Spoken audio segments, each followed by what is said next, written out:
जो तुम पिया से मिलना चाहो तो भटको मत जग में। परम संत सद्गुरु हजूर स्वामीजी महाराजर वाक्य. ನೀನಿದರೆ ನಿನ್ನ ಪ್ರೇಮಿ ರೂಪವಾದಂತಹ ಪರಮಾತ್ಮನಿಗೆ ಕೂರುವುದಾದರೆ ನೀನು ನಿನ್ನ ಶರೀರದಲ್ಲೇ ಶೋಧಕನಾಗು. ಯಾಕೆ ನಿನ್ನ ಪ್ರೇಮವೇ ಹೊರಗೆ ದೇವರ ಕಲ್ಪನೆ ಮಾಡಿ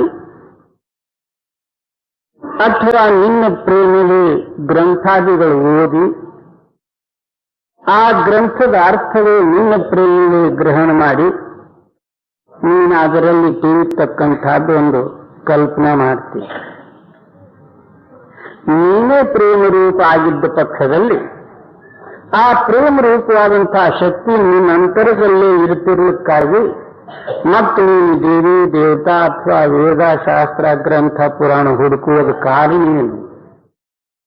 ನಿನ್ನಲ್ಲಿ ಪ್ರೇಮ ಇರದೇ ಹೋದ ಪಕ್ಷದಲ್ಲಿ ಯಾವ್ಯಾರೂ ನಿನಗೆ ಪ್ರೇಮ ಕೊಡುವುದಿಲ್ಲ. ಅದಕ್ಕೆ ನಿನ್ನಂತರದಲ್ಲಿ ಪ್ರೇಮ ಇದ್ದು ಅದು ಏನಾಗ್ಯದಂದ್ರೆ ಈಗ ಶಾರೀರಿಕ ಆವರಣ, ಮನೋ ಆವರಣ ಮತ್ತು ಮಾಯಾ ಆವರಣದಲ್ಲಿ ಅದು ಮುಳುಗಿಬಿಟ್ಟದು. ಆ ಪ್ರೇಮಕ್ಕೆ ಜಾಗೃತಿ ಮಾಡೋದು ಇಷ್ಟೇ. ಅದಕ್ಕೆ ನಿನ್ನ ಪ್ರೇಮಿ ರೂಪವಾದಂತಹ ಪರಮಾತ್ಮ ನೀನು ಕೂಡಬೇಕಾದ್ರೆ ನೀನು ಈ ಶರೀರದಲ್ಲೇ ನೀನು ಆ ಪರಮಾತ್ಮ ತಲಾಶ ಅಥವಾ ಶೋಧ ಮಾಡು. ಹೌದು.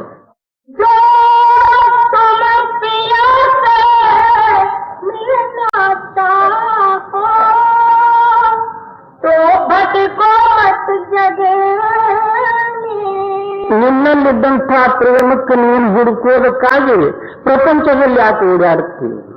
ಅಲ್ಲೆಲ್ಲಿ ಹುಡುಕುತ್ತೀಯ? ಹೊರಗೆ ನೀರ ಕಲ್ಲ ಎಲ್ಲಿ ಹುಡುಕಿದ್ರು ಅದೇ.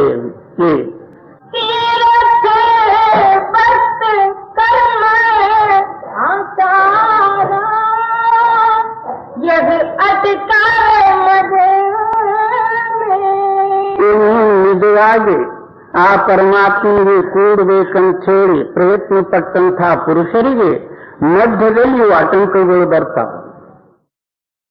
ಯಾವ್ಯಾವು ತೀರ್ಥ, ವ್ರತ ಮತ್ತು ಉಪೋಷಣ ಮತ್ತು ಶಾಸ್ತ್ರಾದಿಗಳು.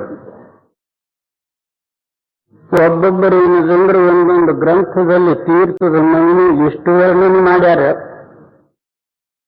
ಈಗ ವೆಂಕಟೇಶ್ವರದ್ದು ಏನದಂದ್ರೆ ಗ್ರಂಥಗಳದಾವ.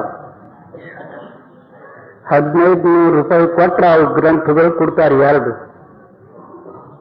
ಆ ಎರಡು ಗ್ರಂಥ ಕೂಡಿಸಿದ್ರು ಒಬ್ಬನಿಗೆ ಹೊರಯೋದಾಗೋದಿಲ್ಲ.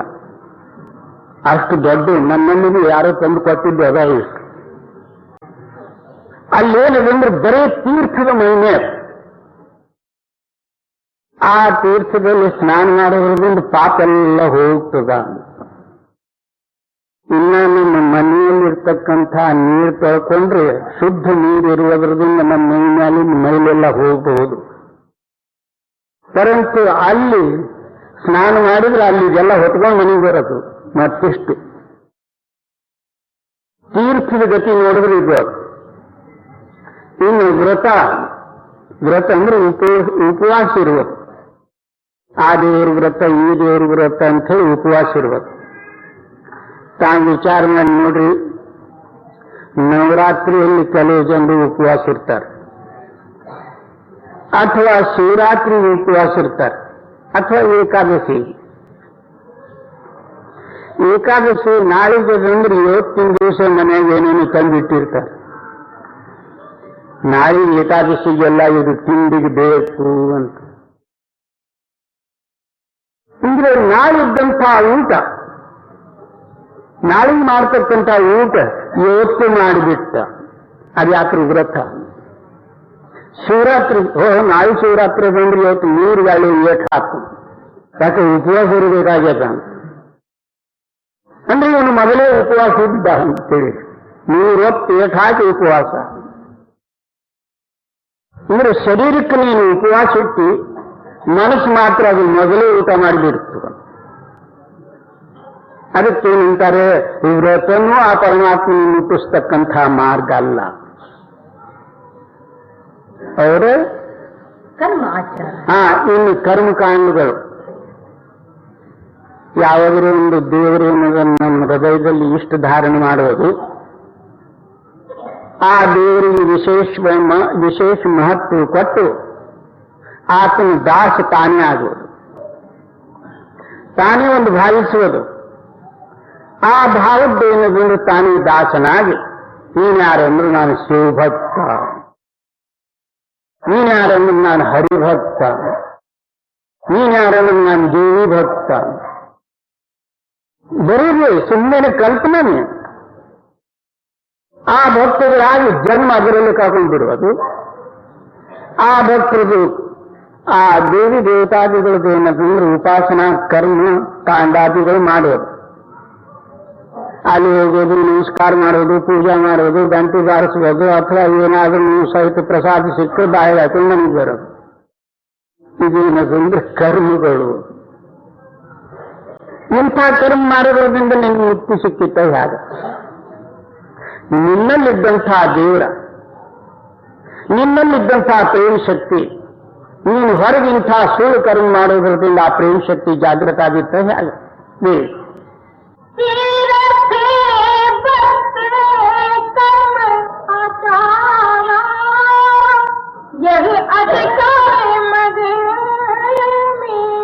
ಕೆಲವರು ಏನಂದ್ರೆ ಆಚಾರ ಧಾರಣೆ ಮಾಡಿರ್ತಾರೆ. ಶ್ರೀಕಾಲ ಸ್ನಾನ ಮಾಡೋದು ಯಾರಿಗೂ ಮುಟ್ಟಿಸಿಕೊಳ್ಳಲಿಕ್ಕಿಲ್ಲ, ಭವಿಗಳ ಸಮೇತ ಮಾತಾಡಬಾರದು ಏನೇ ಒಂದು ಎಬ್ಬಿಸಿಬಿಟ್ರು. ನೀನು ವಿಚಾರ ಮಾಡು, ಮೀನು ಮೊಸಳೆಗಳು ಯಾವತ್ತೂ ನೀರಾಗಿರ್ತಾವೆ. ಸ್ನಾನದಿಂದ ಮುಕ್ತಿ ಸಿಗಬೇಕಾದ್ರೆ ಮೀನು ಮೊಸಳೆಗಳಿಗೆ ಮೊದಲು ಸಿಗಬೇಕಾಗಿತ್ತು. ಯಾಕಂದ್ರೆ ನೀನು 3 ಗಾಳಿ ಮಾಡ್ತೀವಿ, ಅವು ಯಾವತ್ತೂ ನೀರಾಗಿರ್ತಾವೆ. ಇಂಥವೆಲ್ಲ ಏನಂದ್ರೆ ಕಲ್ಪನೆ ಕರ್ಮಗಳೆಲ್ಲ ಬಿಡು, ಇದರಿಂದ ನಿನಗೇನೂ ಲಾಭ ಇಲ್ಲ.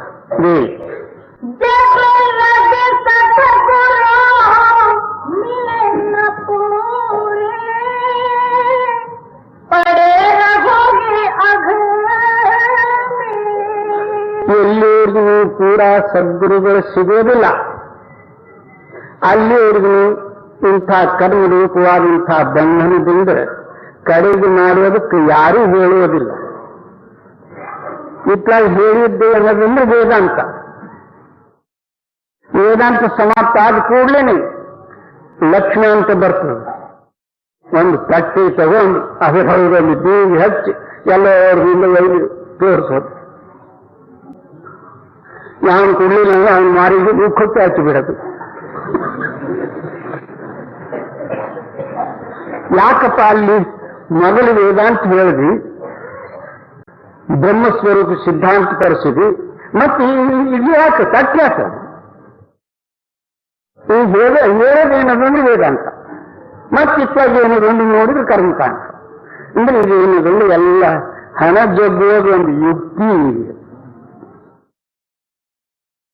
ಅವರು ಅದಕ್ಕೆ ಏನದಂದ್ರೆ ಪೂರಾ ಸದ್ಗುರುಗಳು ಸಿಗಲಾರ್ದೆ ಇಂಥವೆಲ್ಲ ಯಾವಾಗಲೂ ಒಂದು ಗುರುಗಳು ಸಿಗುವುದು, ಎತ್ಲಾಗಿರೋ ಒಂದು ತೋರಿಸಿ ಬಿಡುವುದು. ನೀನು ಎತ್ಲಾಗ ಯಾಕೆ ಹೋಗಲಿ, ನಾನು ಎತ್ಲಾಗ ಯಾಕೆ ಹೋಗುವಲ್ಲ, ಅದ್ರದ್ದೇನು ಪರವಾಗಿಲ್ಲ. ಹಣ ಒಂದು ಕುರಿ ಸೇವೆಯನ್ನು ಮಾಡಿ.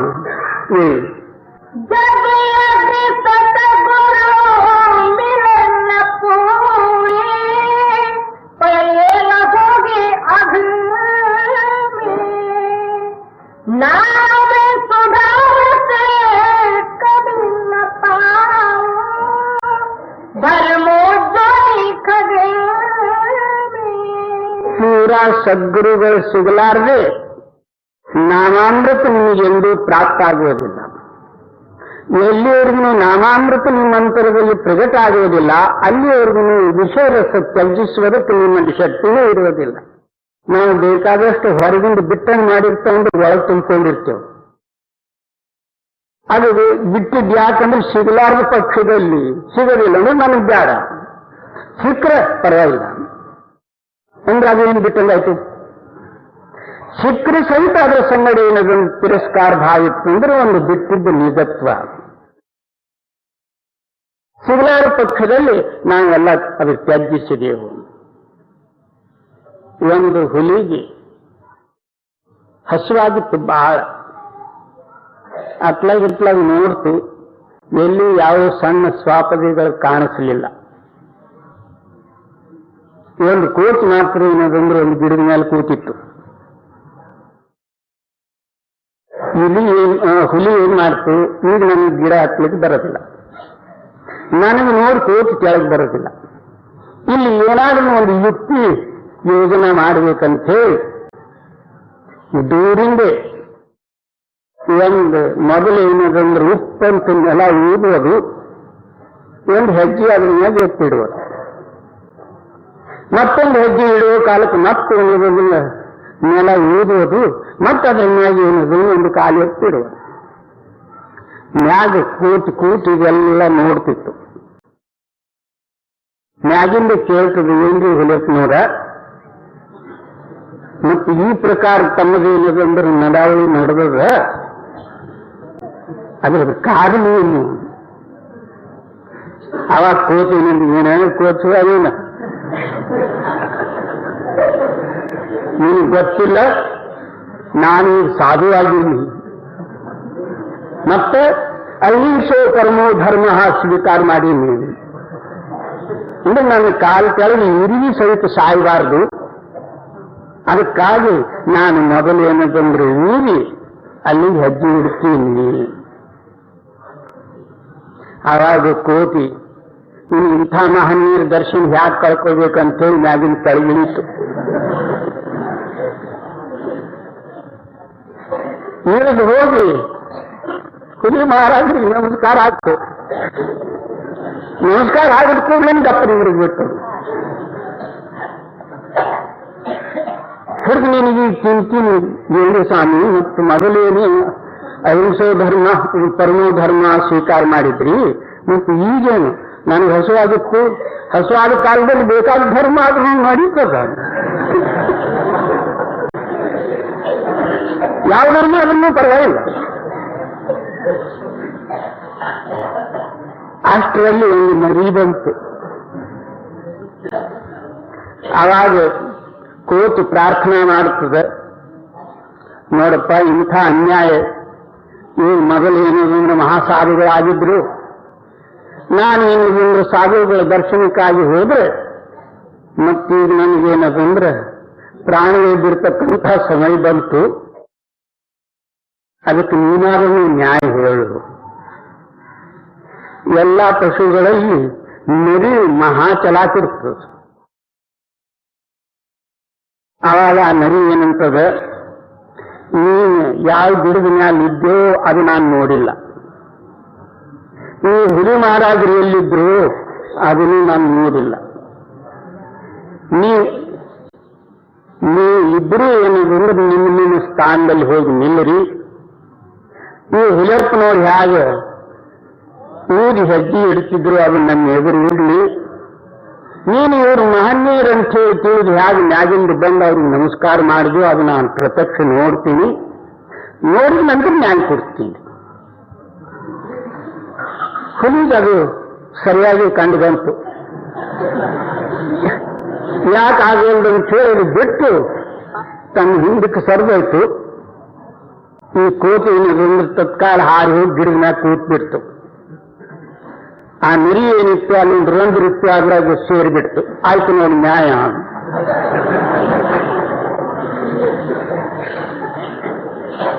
ಹಾಗೆ ನಾವು ಸಿಗಲಾರ್ದ ಪಕ್ಷಕ್ಕೆ ಬೇಕಾದಷ್ಟು ತ್ಯಾಗಿ ಆಗಬಹುದು. ನಮಗೆ ಮಾಡೋದು ಹಣಕ್ಕೆ ನಾವು ಸ್ಪರ್ಶ ಮಾಡೋದಿಲ್ಲ. ನೇರ ಪೈಸಾ ಏಳು ಪೈಸಾ ಇದು ಕುರುಡು ಸ್ಪರ್ಶ ಮಾಡೋದಿಲ್ಲ. ನೋಟುಗಳು ಸಕ್ರಿ ಬಿಡೋದಿಲ್ಲ. ಇದೇನು?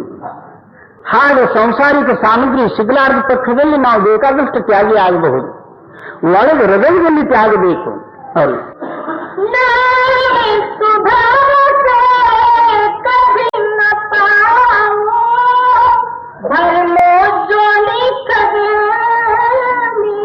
ಈ ಪ್ರಕಾರ ನಿಮ್ಮ ಚಿತ್ತಿದ್ದ ಪಕ್ಷದಲ್ಲಿ ನಾನಾಮೃತ ನಿಮಗೆ ಹೇಗೆ ಸಿಕ್ಕಿತ್ತು?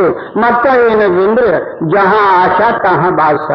ನಿಮ್ಮ ಚಿತ್ತ ಏನಿದೆ ಅಂದ್ರೆ ಸ್ತ್ರೀಯಾದಿಗಳ ಭೋಗದಲ್ಲಿದ್ದ ಪಕ್ಷದಲ್ಲಿ ಮತ್ತೆ ಏನಿದೆ ಅಂದ್ರೆ ನಿಮ್ಗೆ ಅದರಲ್ಲಿದೆ ಬರಬೇಕಾಗಿತ್ತು. ಅದಕ್ಕೆ ಬಿಟ್ಟಿದ್ದೇನೆ, ತಗೊಂಡಿದ್ದೇನೆ. ನೀನು ನಿನ್ನ ಆಶಾ ಎಲ್ಲದೋ ಅಲ್ಲಿ ನಿಮಗೆ ಬರಬೇಕಾಗ್ತದೆ.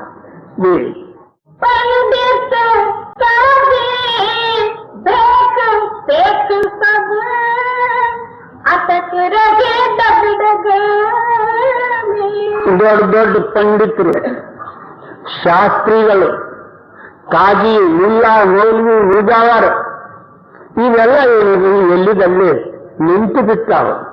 ಒಬ್ಬರು ಪುಸ್ತಕ ತಗೊಂಡ್ಬಿಟ್ಟೆ, ಒಬ್ರು ಪುರಾಣ ತಗೊಂಡ್ಬಿಟ್ಟೆ, ಅವನು ಏನೋ ಮಾಡ್ತಾನೆ.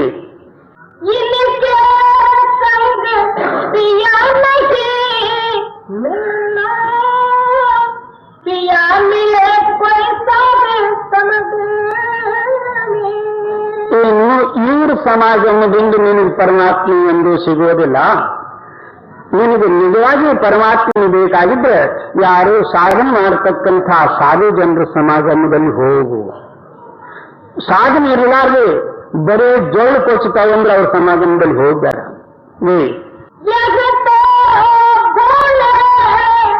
ವಿಷಯ ಬಾತ್ ಭರಲ ಧಸೆ ಇನ್ಕಿ ರಗಿ ರಗಿ.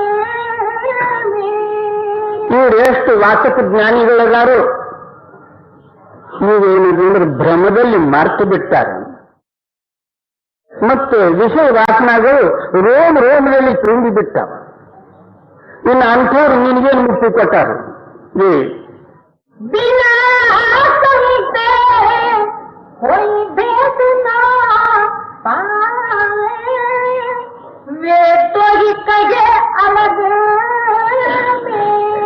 ಅದಕ್ಕೆ ಎಲ್ಲಿಯವರೆಗೂ ನೀವು ಪೂರಾ ಸಂತರ ಸಿಗೋದಿಲ್ಲ, ಅಲ್ಲಿಯವರೆಗೂ ನೀವು ಏನದಂದ್ರೆ ಈ ಭೇದ ಇನ್ನೊಬ್ರಿಗೆ ಗೊತ್ತಿಲ್ಲ. ಪೂರಾ ಸಂತರು ನೀನು ಭಾಗ್ಯದಿಂದ ಸಿಕ್ಕಿದ್ದಾದ್ರೆ ಅವರು ಏನದಂದ್ರೆ ನಿಮಗೆ ಏಕಾಂತದಲ್ಲಿ ಕೂರಿಸಿ ಮೇಲಕ್ಕೆ ಹೋಗ್ತಕ್ಕಂಥ ಮಾರ್ಗ ಏನು, ಆ ನಾಮ ಎಂಥದ್ದು, ಆ ನಾಮದ ಕನೆಕ್ಷನ್ ಹಾಕಿಡೋದು, ಅದೆಲ್ಲ ನಿಮಗೆ ಯುಕ್ತಿ ಕೊಟ್ಟು ನಿಮಗೇನದ ಅಂತರಿ ಭೇದ ತೋರಿಸ್ತಾರೆ. ಅವ್ರು ಹೇಳಿದ ಪ್ರಕಾರ ನೀನು ಅಭ್ಯಾಸ ಮಾಡಿ ದಿನಾಲು ಏನದಂದ್ರೆ ಅದೇ ನಾಮಸ್ಮರಣೆ ಅಥವಾ ಧ್ಯಾನ ಚಿಂತನೆಯಲ್ಲಿ ನೀನು ಕೂಡಿದ್ದಾದ್ರೆ ಈ ಜಗತ್ತು ತನ್ನಷ್ಟಕ್ಕೆ ತಾನೇ ಬಿಡ್ತದೆ. ನೀನು ಈ ಜಗತ್ತದಿಂದ ಕಡಿಗಾದ.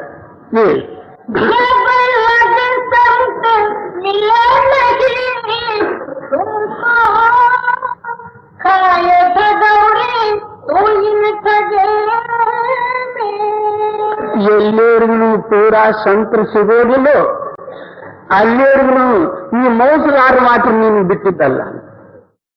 ಯಾರಿಗೂ ಒಬ್ರು ಸಿಕ್ಕಿರ್ತಾರೆ, ಎಂಥವ್ರೆ ಅವ್ರು ಮೋಸ ಮಾಡೋದು ಕಡಿಗಾಗ್ಬೇಕು.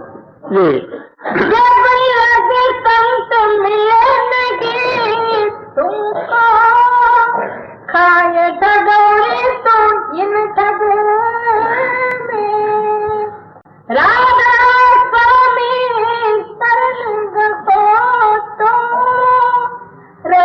ಜ್ಯೋತಿ ಜಗಮಗ.